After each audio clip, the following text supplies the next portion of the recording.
Hola, mi nombre es Itzel Astrid Zurdi González. Soy estudiante de la licenciatura en Médico Cirujano y Partero en la Universidad de Guadalajara, en el Centro Universitario de Tonala. Y bueno, pues a continuación les voy a presentar el tema del trastorno límite de la personalidad. Esto pues para la materia de psiquiatría con el doctor Nicolás Páez. Y bueno, para entender el trastorno límite de la personalidad, primeramente hay que entender el concepto de la personalidad. Bueno, pues este viene del griego prosopon y del latín personare, que significa personaje. En la antigua Grecia, los personajes eran actores de teatro que utilizaban máscaras. Estas máscaras les permitían no solamente ocultar su identidad, sino también sus emociones, sus expresiones y su voz. Aquí vemos cómo está pues bastante relacionado este concepto de personalidad con el trastorno límite. Nuestra personalidad está relacionada con el cómo nos mostramos al mundo. En la antigua Grecia utilizaban estas máscaras para cubrir quiénes eran y dar una sensación diferente al público que los estaba mirando. Bueno, hay que entender también qué es un trastorno de la personalidad.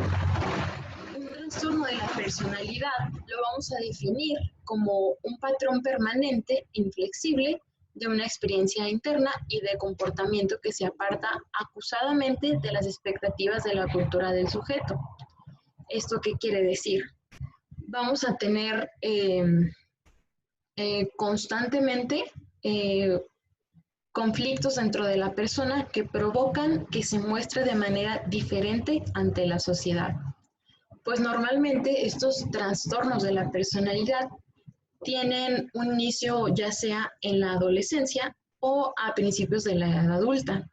Normalmente son estables a lo largo del tiempo y pues conllevan a lo que es malestar o prejuicios para el sujeto. Un paciente, una persona con algún trastorno de la personalidad, obviamente va a destacar de los demás, se va a ver diferente a lo que normalmente se considera como lo cotidiano. Entonces, esto genera que juzguen a la persona y en ocasiones este comportamiento de juzgar por parte de los que nos rodean, por parte de la sociedad, conlleva pues perjuicios y, y prejuicios en lo que es el paciente con un trastorno de la personalidad, e incluso con algún otro trastorno psiquiátrico. Y bueno, ya entendiendo lo que es el trastorno límite de la personalidad, pues este realmente es una condición psiquiátrica seria y es bastante compleja. Normalmente está caracterizada por alteraciones pues en distintos aspectos psicológicos.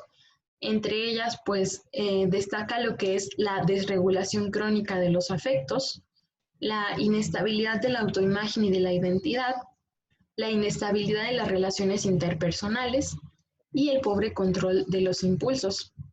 Estos pacientes pues realmente llegan a nosotros, es muy común que lleguen después de una crisis, porque debido a cómo se muestra este padecimiento, pues muchas veces realmente la gente lo asocia con el cómo es la persona y no por el hecho de que haya pues no algo mal en ella, pero sí algo diferente que a lo mejor si lo tratamos de alguna forma, esta persona puede llevar de una mejor manera su vida y sus relaciones con los demás. Entonces estos pacientes llegan con nosotros seguido porque tuvieron algún ataque, ¿no? Porque alguien más lo identificó como que, ¿sabes qué? Esto no está bien. Son pacientes que ante cosas pequeñas se llegan a extralimitar, ¿no? Y alguien reconoce por ahí que no está bien, incluso a veces ellos mismos pueden reconocer que no está bien y entonces ya llegan con nosotros como que, pues, ¿sabe qué? Doctor, médico, psiquiatra,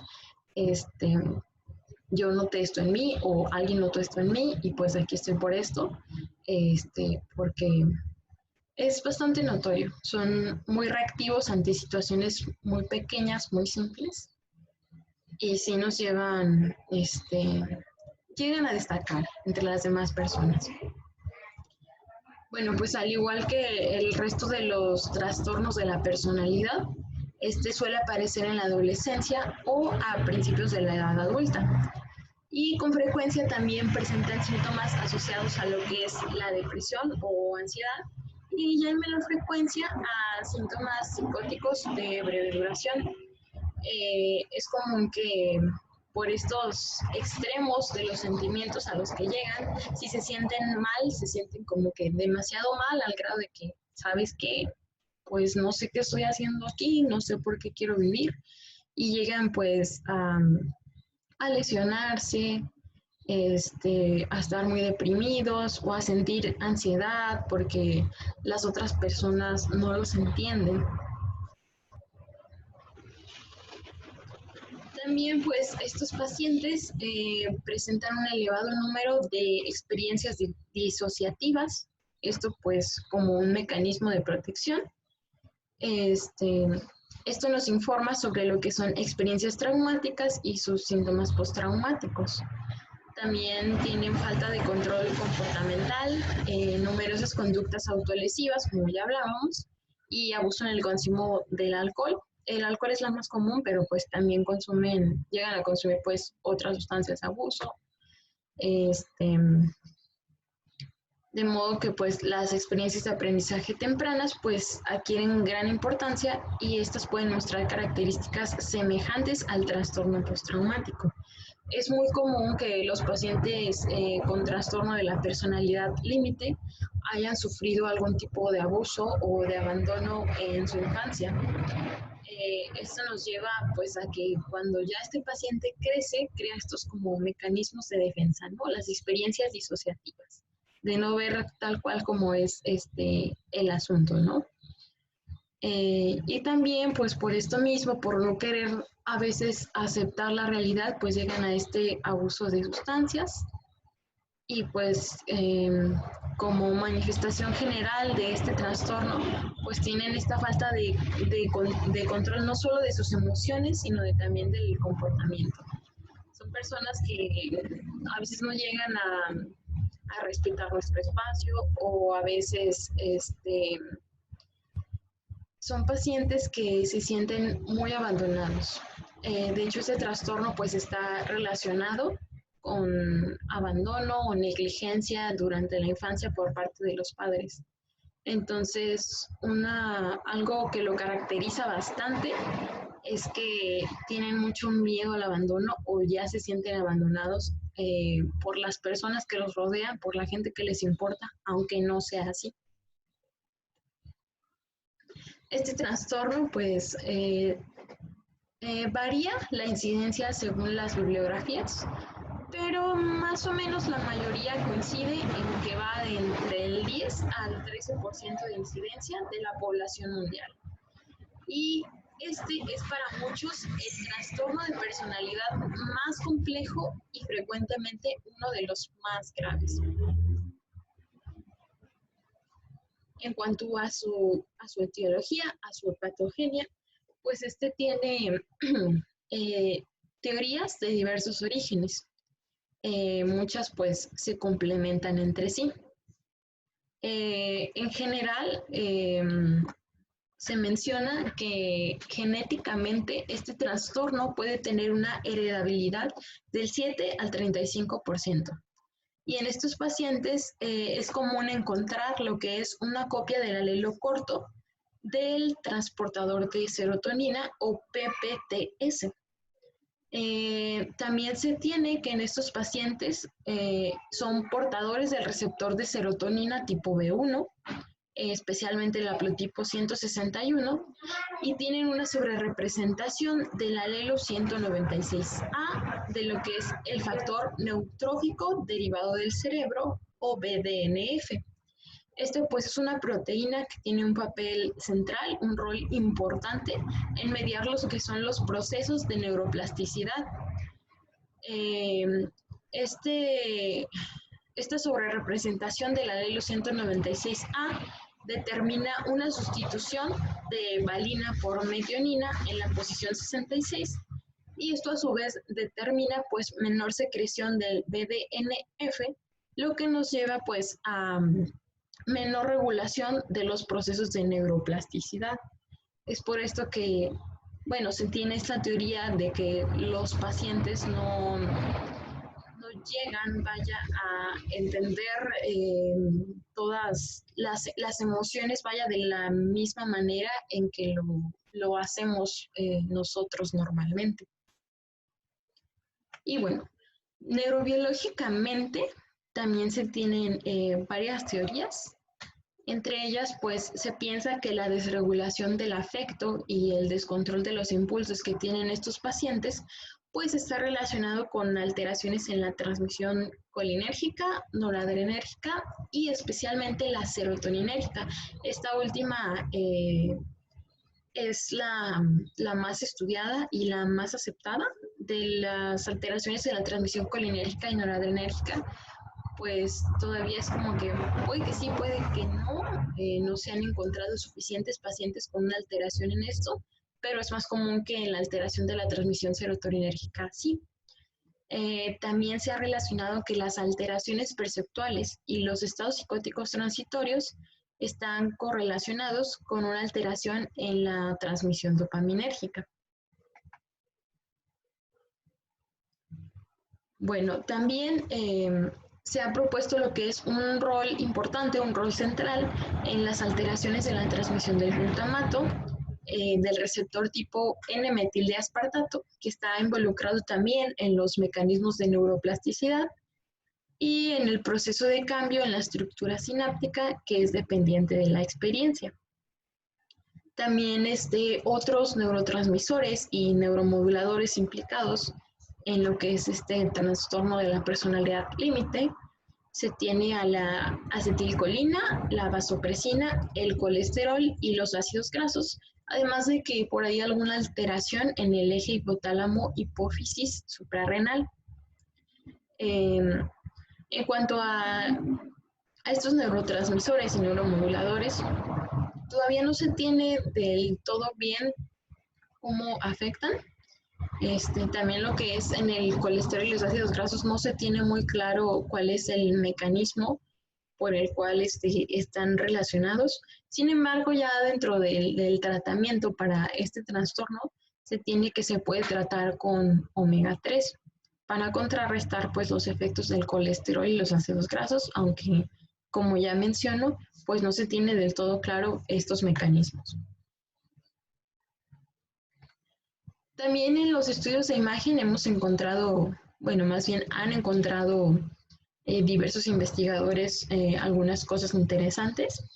Entre ellas, pues se encontró que los pacientes con este trastorno presentaban un lóbulo frontal significativamente más pequeño, alrededor de un 6.2%, y pues debido a las funciones que se dan en esta región, esto podría ser pues una de las razones por las que se daría cuenta de los síntomas de impulsividad y los defectos cognitivos. También en otro estudio se observó una mayor concentración de lo que es la sustancia gris en la amígdala derecha y una menor concentración de esta en la región subgenual izquierda. Estas pues son áreas que están directamente involucradas en lo que es la respuesta de los estados afectivos. Los aspectos psicosociales también tenemos un patrón muy claro en estos pacientes. Es algo bastante común que tengan pues antecedentes de trastornos del estado de ánimo y abusos de sustancias en otros familiares, ya sea los padres, los hermanos, los abuelos, dependiendo pues el contexto familiar en el que ellos se encuentren. También la negligencia y falta de aplicación emocional, esto especialmente en los padres, ¿no? Allí encontramos que los pacientes durante su infancia pedían la atención de los padres y pues no sé, los padres tuvieron a los hijos, pero a lo mejor ya no, no sé, por alguna razón o por la otra se interesan más en sus cosas que en eso. Tienen se centran en sus propios intereses, a lo mejor dejan un poco más abandonado al niño y ellos sienten que no están conectados con ellos, ya sea con sus padres, con sus tutores o con la persona responsable de ellos. Esto también se tiene que es un factor importante en lo que es que los pacientes sientan este enorme miedo al abandono, ¿no? También es muy común que estos pacientes hayan cursado durante su infancia con abusos físicos, sexuales o emocionales de forma recurrente. Y pues en general tienen lo que es un entorno familiar inestable y poco favorable para el desarrollo de la persona. Normalmente son pacientes que crecieron en algún tipo de familia disfuncional, que no sé, a lo mejor tuvieron muchos hermanos y no les pusieron la misma atención a todos. Puede haber muchas razones, ¿no? Pero en general sí son pacientes que no se sienten eh, ni conectados ni incluidos entre los demás, entre la sociedad. Y eso pues les repercute en el futuro con las relaciones futuras, ya sea amistades o relaciones románticas o incluso pues compañeros de trabajo. Llegan a ser pues personas muy extremistas y como les comentaba, es muy común que estos pacientes sientan un terrible miedo al abandono o ya se sientan abandonados. Y bueno, ¿cómo vamos a diagnosticar esto? Eh, bueno, pues lo que es el DSM-5 nos dice que estos pacientes deben tener lo que es un patrón dominante de inestabilidad de las relaciones interpersonales. ¿Esto qué quiere decir? Pues no se van a llevar bien con las personas cercanas a ellos. Bueno, no que no se lleven bien precisamente, sino que no saben cómo tratarlos. O sea, es como que un día los aman, otro día los odian. Entonces son muy difíciles de comprender estos pacientes. También pues tienen una inestabilidad de la autoimagen y de los afectos. Son pacientes que, no sé, a lo mejor llegaste tú, conociste al paciente, pero pues, no sé, es el típico que no sé, a lo mejor una chava, un chavo llega nuevo a la escuela y pues conoce a algún amigo, ¿no? Con algún compañero, este compañero pues la trata bien y esta persona dice, ¿sabes qué? Eres mi mejor amigo, ya lo decidí y te quiero muchísimo y juntos toda la vida hasta el fin. Y ya, ¿no? Entonces, todo bien hasta ahí, ¿no? Ahí los pacientes inician a idealizar a la persona, a ponerla muy arriba en un pedestal. Entonces, si esta persona a lo mejor le prestaba mucha atención o se llevaba muy bien con ella y de repente, no sé, el paciente o esta persona con el trastorno lo invita a algún lado, ¿no? Y le dice, el amigo le dice, ¿sabes qué? No puedo ir. Ya se van completamente hacia el otro extremo, ¿no? Es como que, no, pues es que ya no quieres ser mi amigo, es que ya no te intereso, es que ya no me quieres. Y llegan así de tenerlo hasta arriba a tenerlo hasta abajo. También pues tienen una impulsividad intensa, son personas caracterizadas porque se dice que no piensan lo que hacen, ¿no?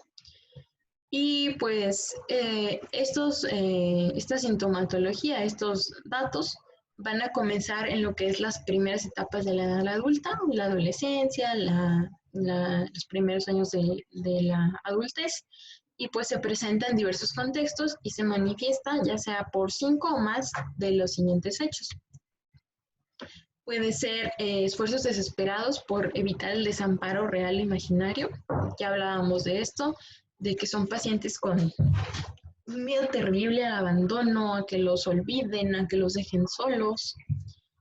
También tienen que tener, pues para ser diagnosticados, un patrón de relaciones interpersonales inestables e intensas que se caracterice por una alternancia entre los extremos de idealización y de devaluación. Aquí pues es el ejemplo que ya les explicaba, con algún amigo o con los los padres, ¿no? Que a lo mejor si ya se sentían abandonados por sus padres y no sé, un día el papá lo lleva a salir o lo lleva a comprar algo y dice, ay, mi papá ya me quiere, sí, es el mejor papá del mundo, ¿no? Superman y todo el asunto. Y luego un día, no sé, al siguiente día por estar trabajando, por X o Y, ya no le hizo el mismo caso, dice, no, mi papá ya no me quiere, yo no sé qué estoy aquí, me voy a ir de la casa, este, cosas así. También pueden tener lo que es una alteración de la identidad, inestabilidad intensa y persistente de lo que es la autoimagen y del sentido del yo. Son gente pues muy cambiante, ¿no? Que un día se sienten súper bien y son súper modelos y son lo mejor del mundo y al día siguiente no, son la cosa más fea, son eh, mmm, la cosa más insegura, ya no quieren vivir, ya se sienten gordos. Esto aplica pues no solo para el cómo se ven físicamente, sino cómo se sienten por dentro. También pueden llegar a tener lo que es la impulsividad en dos o más áreas que son potencialmente autolesivas. El hecho de que lleguen a estos extremos del sentir puede llevarlos a depresión, puede llevarlos a que se lesionen tal cual por este sentimiento tan fuerte que sienten ellos negativo. Muchas veces esta conducta de lesionarse lo hacen con el fin de reforzar ese sentimiento, de decir, esto es algo real, me está doliendo de verdad y lo necesito. O sea, es un sentimiento real que yo tengo y no es que otras personas no lo sientan como yo, a lo mejor no es real lo que yo estoy sintiendo si alguien más no se identifica como yo, ¿no? Sin embargo, pues hay otros que lo hacen con el simple hecho de sentir algo y muchos recurren a las lesiones como forma de calmarse ante estos sentimientos tan abrumadores. También pues tienen un comportamiento, actitud o amenazas recurrentes de suicidio o comportamiento de automutilación. Igual aquí puede variar mucho, no sé, que si ya se sintió mal con el amigo, con el novio, con el papá y dicen, no, es que ya no me quiere nadie, no valgo la pena, me voy a suicidar. O me voy a lastimar porque no sé qué hacer con este sentimiento. Tienen también una inestabilidad afectiva debida pues a una reactividad notable del estado de ánimo. Es muy común también que tengan una sensación crónica de vacío. El hecho de que sientan que nadie los entiende porque sus emociones llegan a los extremos y los demás no se comportan así, los hace sentirse solos, alienados. También va de aquí mismo esa sensación de abandono. Pueden tener igual un enfado inapropiado o intenso o dificultad a controlar la ira. Y pues pueden llegar a tener lo que son ideas paranoides. Estas pueden estar relacionadas con el estrés o con síntomas disociativos graves, ¿no? Este comportamiento de autocuidado los lleva a generar ellos mismos ideas que no son, pues para protegerse, ¿no? Bueno, también encontramos que puede haber diversas herramientas para diagnosticarlo. Normalmente las entrevistas semiestructuradas que están basadas en la taxonomía psiquiátrica del DSM-5, pues son actualmente lo que es el estándar de referencia para realizar el diagnóstico de los trastornos de la personalidad, como es la entrevista diagnóstica para los trastornos de la personalidad del DSM, el examen internacional de los trastornos de la personalidad, el Personality Disorder Interview 83, la entrevista clínica estructurada para el DSM en el eje 2 y la Structure Interview for DSM Personality. A estas entrevistas semiestructuradas, que pues son el primer filtro para lo que son diagnosticar los trastornos de la personalidad, se les añade 2 entrevistas más para ya específicamente el trastorno de la personalidad límite, que es la entrevista diagnóstica para el trastorno límite revisada y la Zanarini Rating Scale for Borderline Personality Disorder. Estas pues ya Son entrevistas semiestructuradas, o sea, no son un patrón obligatorio ni una regla, que nos van a ayudar a diagnosticar de una manera pues más fácil este trastorno. Estos pacientes pueden cursar con crisis también. Y bueno, ¿qué vamos a hacer ante una crisis? Primeramente, igual que en cualquier situación de urgencias, en cualquier momento de urgencias, cualquier crisis psiquiátrica que nos encontramos, pues mantener la calma, ¿no? Y hay que apoyar al paciente y no juzgarlo jamás. No hay que mostrarnos ni enojados ni escandalizados ante la situación. Debemos concentrarnos pues en el momento, en lo que está pasando y evitar con el paciente las confrontaciones, ¿no? O temas más profundos que puedan llevar a recordar al paciente estas experiencias pasadas o eventos traumáticos que tuvo anteriormente. Estos pues es preferible que si a uno le llegan emergencias, derivarlo para que sea tratado por el terapeuta habitual. Vamos a validar lo que son las emociones del paciente y es muy importante expresar una empatía y una preocupación genuina. Si tú pretendes entender al paciente, ellos se dan cuenta, vaya. Ellos sienten, saben, vaya, cuando realmente tú te estás interesando por él o cuando sí, nada más porque tengo que atender y ya, ¿no? Hay que pues intentar entender la crisis desde ese punto de vista del paciente y no minimizar la causa de la crisis, el que lo provocó. También pues nos vamos a centrar en la intervención, en la búsqueda de soluciones junto al paciente. Hay que incluirlo, ¿no? Vemos que está en una crisis,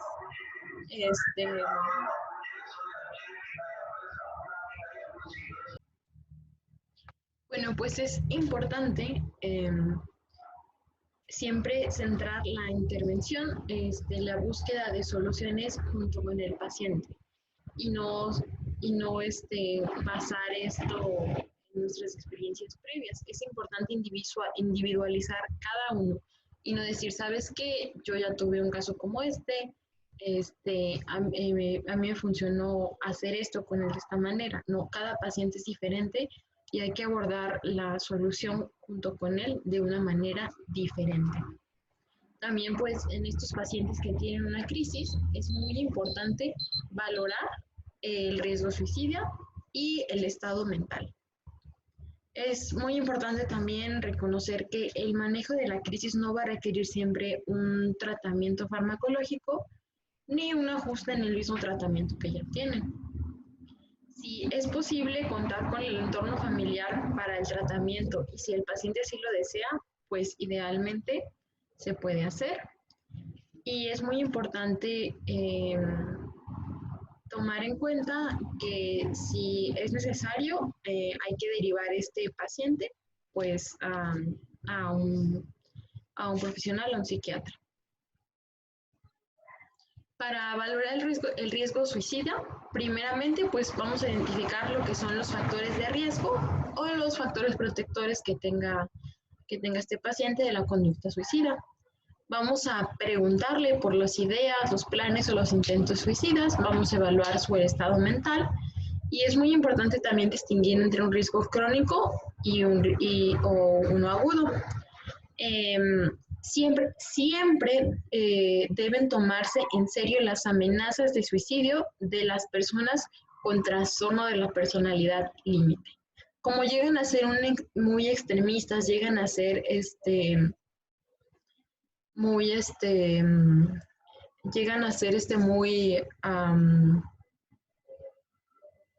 que hacen las cosas de la nada,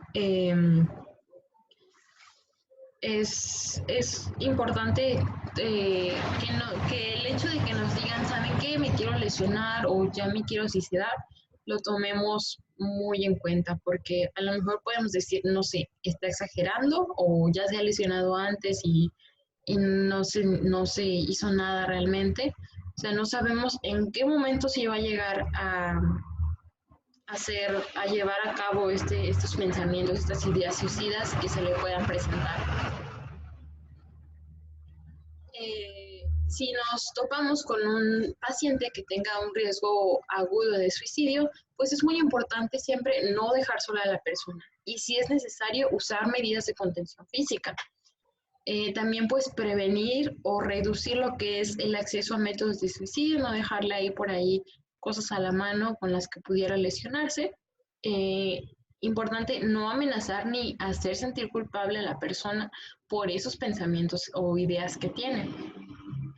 Si es necesario, pues también podemos consultar a algún compañero del equipo de salud mental y pues contactar a todas las personas que estén involucradas en el cuidado de la persona, ya sea pues su mismo equipo de salud mental que ya tuviera anteriormente o los familiares, los amigos, pues cualquier persona que esté relacionada con él que se encargue de este paciente. También pues hay que averiguar qué o quiénes fueron los que ayudaron al paciente en una situación anterior que sea similar. Y es importante explicarle con mucha claridad todo lo que vamos a hacer. También pues hay que mostrarle que nosotros estamos en desacuerdo o que intentamos que nos diga el plan que tiene, demostrarle que eso de mantener en secreto este plan de suicidio pues no es algo bueno. Y una vez que ya conocemos al paciente y vemos toda su situación, pues elaboramos un plan de manejo. También hay que considerar el ingreso hospitalario en un centro psiquiátrico si es necesario, tomando en cuenta siempre que estos pacientes cuando se hospitalizan son por un periodo de tiempo muy corto. En cuanto al laboratorio, pues realmente como no se tiene una etiología clara de este trastorno, no hay un examen de laboratorio que nos diga, ¿sabes qué? Saliste elevado en esto, tienes trastorno límite de la personalidad. No. Sin embargo, como este trastorno está muy relacionado con el abuso del alcohol o el abuso de otras sustancias adictivas, pues es importante realizar por ahí algún estudio de laboratorio, alguna biometría hemática, un análisis de orina, para ver si alguno de sus episodios no fue causado por alguna sustancia de abuso. Y bueno, el tratamiento. ¿Cómo vamos a tratar a estos pacientes? Pues este puede hacerse ya sea con psicoterapia o con terapia de diálogo, entre algunas otras cosas. En algunos casos, dependiendo de cómo veamos al paciente, el profesional de la salud mental, el psiquiatra, podría indicar ahí algún medicamento para algunos síntomas específicos que tengan estos pacientes. Y cuando una persona está siendo tratada por más de un profesional de la salud, pues es fundamental que entre ellos se comuniquen y se coordinen para el plan de tratamiento para que funcione de la manera correcta.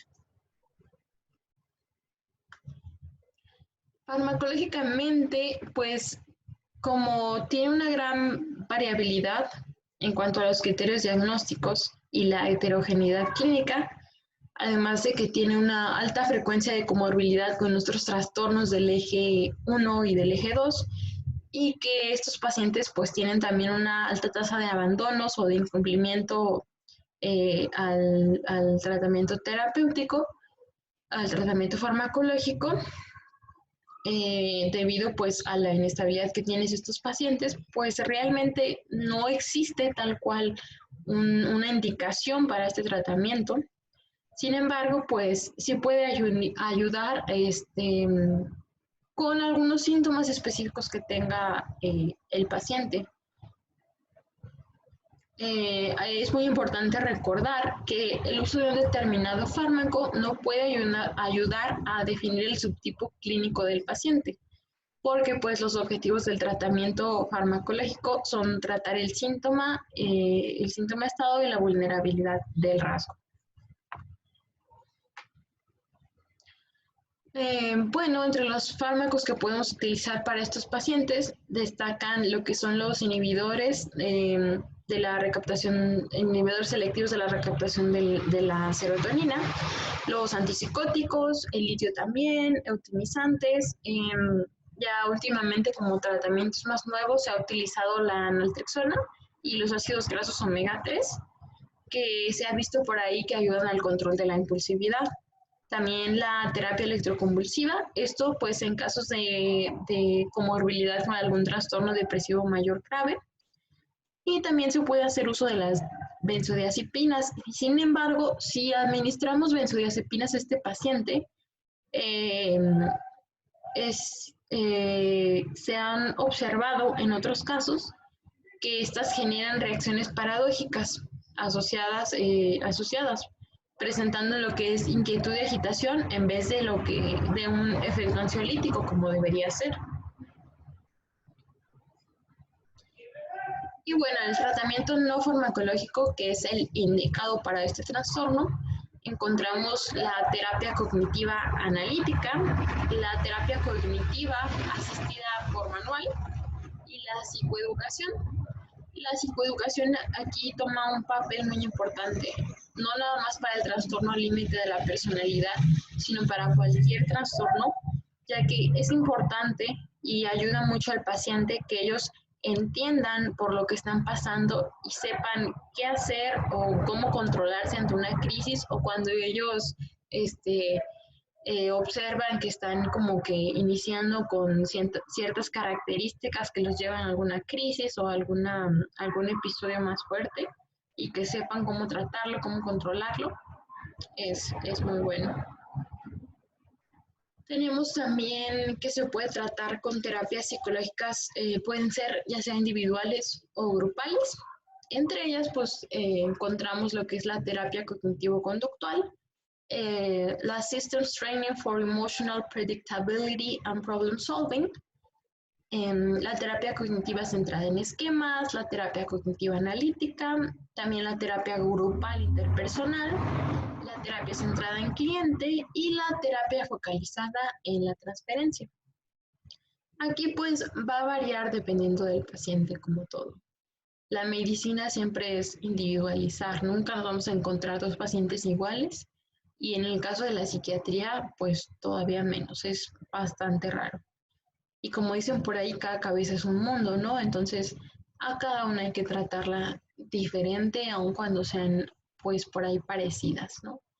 Y si se da la oportunidad, pues la terapia grupal ayuda bastante también, el relacionarse, la psicoeducación para ayudar al paciente a que él mismo entienda todos los procesos y siempre ser muy claros con el paciente, decirle todo lo que se va a hacer, cuáles son pues esos trastornos, esas acciones, esas características muy del trastorno con los que puede lidiar, ¿no? Y bueno, eso es todo. Muchas gracias por su atención en este tema, muy interesante. Es algo con lo que realmente podríamos toparnos por ahí, que a lo mejor ya conocemos a alguien así, no nos damos cuenta porque creemos que es su personalidad, como decíamos al principio. Pero es importante que este tipo de trastornos sean identificados. Recordar siempre que, pues más allá de la salud física, también está la salud mental, la salud emocional y todas son igual de importantes. Muchas gracias.